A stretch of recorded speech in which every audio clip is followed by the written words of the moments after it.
मसीह यीशु की सलामती, मसीह यीशु का दायमी इत्मीनान आप सब सुनने वालों के साथ, देखने वालों के साथ हमेशा से हमेशा तक होता रहे। रोज की रोटी बाइबल स्टडी में आप सबको वेलकम कहता हूं। आए कलामे मुकद्दस की तरफ तवज्जो करते हैं। आज का जो हमारा टॉपिक है वो है how can forward in life spiritually. किस तरह रूहानी जिंदगी में आगे बढ़ा जा सकता है। इसके तल्लक से हम चंद बातें अपनी रहबरी और रहनुमाई के लिए सीखेंगे। अगर आपके पास बाइबल मुकद्दस मौजूद है तो अपने हाथ में ले लें, अगर नहीं है तो कॉपी पेंसिल ले लें और इन आयात मुबारक को नोट करते जाएं। और फिर जब आपको वक्त मिले तो फिर अपनी फैमिली में इन आयात मुबारक को ज़रूर तलावत किया करें।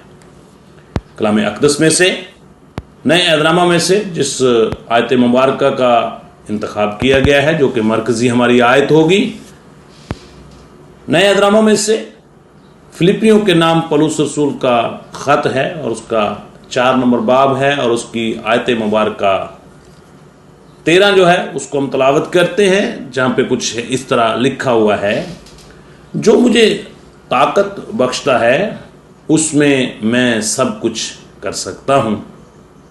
कलाम अक़दस का पढ़ा सुना जाना हम सबके लिए बरकत का बायस हो। मेरे अजीज़ों, यहाँ पर रूहानी तौर पर हम कैसे आगे बढ़ सकते हैं। याद रखें कि सबसे पहले इस बात को अपने माइंड में रखें कि जब भी हम फॉरवर्ड जाने की कोशिश करते हैं, हम आगे बढ़ने की कोशिश करते हैं जिस्मानी तौर पर या रूहानी तौर पर, तो रास्ते में बहुत सारी रुकावटें आती हैं और इन रुकावटों को लाने वाला जिसका नाम अबलीस या शैतान उसको कहा जाता है।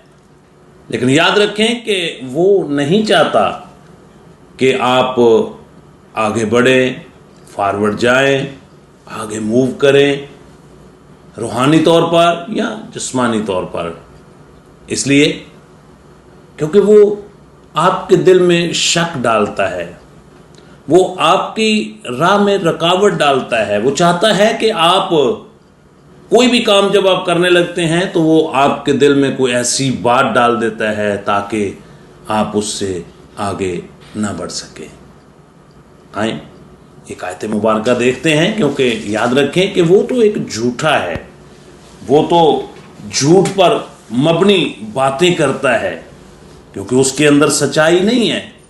अगर आपके पास बाइबल मुकद्दस मौजूद है तो मेरे साथ मिलकर मुकद्दस यूहन्ना रसूल की मार्फत लिखी गई अंजील मुकद्दस और उसका चैप्टर नंबर 8 है और उसकी आयत मुबारक 44 जो है वो हम तलावत करते हैं, जहाँ पे कुछ इस तरह लिखा हुआ है।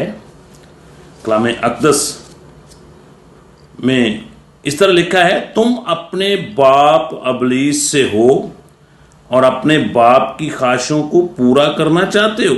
वो शुरू ही से खूनी है और सच्चाई पर कायम नहीं रहा, क्योंकि उसमें सच्चाई है नहीं। जब वो झूठ बोलता है तो अपनी ही सी कहता है, क्योंकि वो झूठा है, बल्कि झूठ का बाप है। मेरे अजीजों, याद रखें कि वो ऐसी शख्सियत या ऐसी पर्सनैलिटी है, devil don't want to move forward. अबलीस नहीं चाहता कि आप रूहानी तौर पर आगे बढ़ें। अबलीस नहीं चाहता कि आप रूहानी तौर पर एक स्टेप आगे बढ़ जाएं। वो हर रोज़ आपको कलाम पढ़ने में, कलाम को सुनने में, कलाम की तलावत करने में, दुआ करने में, खुदा के घर जाने में बहुत सारी रुकावटें डालता है, क्योंकि उसके अंदर सच्चाई नहीं है। उसके अंदर सच्चाई नहीं है क्योंकि वो झूठा है। लेकिन याद रखें कि हमारा खुदा जो हमें ताकत बख्शता है, उसमें हम होकर सब कुछ कर सकते हैं। जब हम पूरा तवक्कुल और भरोसा खुदा पर रखते हैं तो वो हमें फॉरवर्ड मूव करने की ताकत और हिम्मत बख्शता है। इसी तरह मुकद्दस यूहन्ना रसूल की मार्फत इंजील मुकद्दस और उसका 10 बाब और उसकी 10 आयत के अंदर लिखा है, चोर नहीं आता मगर चुराने और मार डालने और हलाक करने। चोर का काम यही है कि वो इसीलिए आता है, लेकिन बाइबल बयान करती है कि खुदावंद यीशु अल मसीह ने इस बात का दावा किया, मैं इसलिए आया हूं कि तुम जिंदगी पाओ, बल्कि कसरत की जिंदगी पाओ। और इसी तरह जैसे मैंने बताया कि अबलीस शैतान जो है वो झूठा है, उसमें सच्चाई नहीं है, लेकिन कलाम जो हमारी रहबरी और रहनुमाई करता है, कलाम जो है ये हमारी रहबरी और रहनुमाई करता है। इसलिए कलाम अक़दस के अंदर लिखा हुआ है, मुकद्दस यूहन्ना रसूल की मार्फत इंजील मुकद्दस और उसका 8 बाब और उसकी आयत मुबारक 31 के अंदर लिखा, बस यीशु अल मसीह ने उन यहूदियों से कहा जिन्होंने उसका यकीन किया था कि अगर तुम मेरे कलाम पर कायम रहोगे तो हकीकत में मेरे शागिर्द ठहरोगे और सच्चाई से वाकिफ हो गए और सच्चाई तुमको आज़ाद कर देगी। सच्चाई जो है वो सिर्फ कलाम अक़दस के अंदर है, यीशु अल मसीह के पास है। खुदावंद का खुदा जो हमें हिम्मत ताकत बख्शता है, उसमें रहकर हम सब कुछ कर सकते हैं, हम आगे बढ़ सकते हैं, हम आगे बढ़ सकते हैं।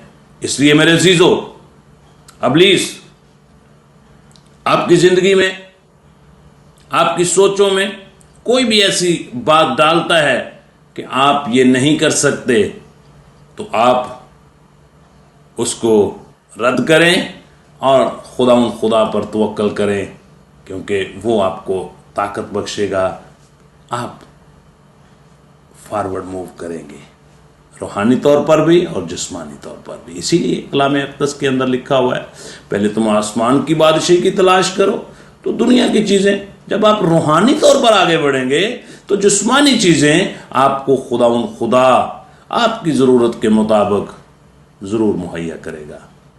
God bless you. आज का नया दिन, आज की नई सुबह आप सबको खुदा के कलाम मुकद्दस के वसीला से बरकत हासिल होती रहे। आए अपनी आंखें बंद करें, दुआ करते हैं। कादर मुतलक बुजुर्ग आसमानी बाप, हम तेरे शुक्र अदा करते हैं, तेरे फजल के लिए, तेरे रहम के लिए, तेरे जलाल के लिए शुक्रगुजार हैं कि तूने जिंदों को ज़मीन पर कायम रखा। इन सारी बातों के लिए हम तेरा शुक्र अदा करते हैं।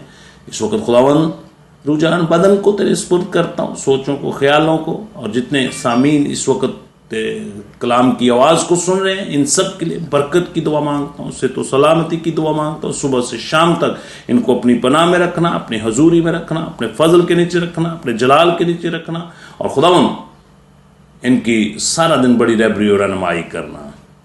जिस तरह ये अपने कामकाज के लिए, कारोबार के लिए, बिजनेस के लिए अपने घरों से जा रहे हैं, इसी तरह सलामती के साथ ये वापस लौटें और अपने ख़ानदान में तेरे हुजूर शुक्रगुजारी की कुर्बानी पेश कर सके। खास दुआ करता हूँ, आज जो मेरी आवाज़ को सुन रहे हैं, इनमें से अगर कोई बदनी तौर पर बीमार है, लाचार है, परेशान है, तो यीशु के नाम से उसकी परेशानी जाती रहे, उसकी बीमारी लाचारी जाती रहे, और खुदावंद तेरे नाम को इज्जत और जलाल मिले। उन शादीशुदा जोड़ों को तेरे ज़रूर याद करता हूँ जो औलाद नरीना अभी तक हासिल नहीं कर सके, उनको साहिब औलाद बना।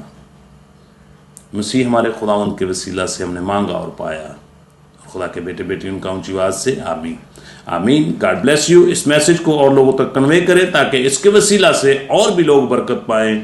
God bless you. Have a nice day.